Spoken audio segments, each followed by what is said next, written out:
Արտաշը 9 տարեկան էր։ Ամեն անգամ տանը հյուրեր էին լինում։ Պետոպապը կանչում էր թոռանը, միասին երգում էին։ Մանկան զուլալ, գեղեցիկ ձայնով երգում էր պապի սովորեցրած ազգային երգերը։ Պետուն լավ էր երգում։ Պետուն շատ էր հպարտանում թոռան ձայնով։ Այս թոռս ինձ քաշեց։ Սակայն պապ ու թոռ երազանք ունեին, ունենալ ակարդեոն, նվագել ու երգել, բայց հնարավորություն չկար, ոնց առնեին, հազիվ էին ապրում։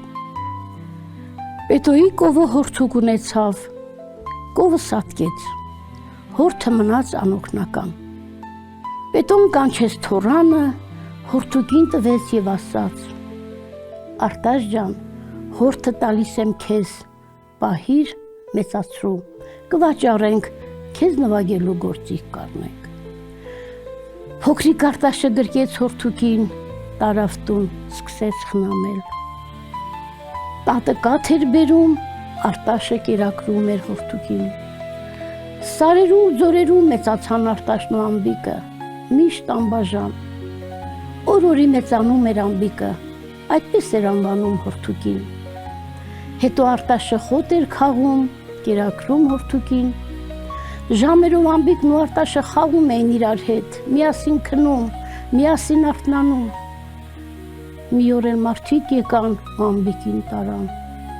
Արտաշը լաց էր լինում։ Ամբիկը չէր ուզում գնալ, զորով տարան։ Հաջորդ օրը Արտաշը դպրոցից տուն եկավ, սեղանին դրված էր մի գեղեցիկ ակարդեոն։ Ակարդեոնը կար, Ամբիկը չկար։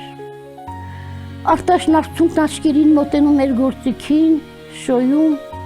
իրեն թվում էր Ամբիկին է շոյում, սակայն չէր կարողանում նվագել, Ամբիկին էր հիշում։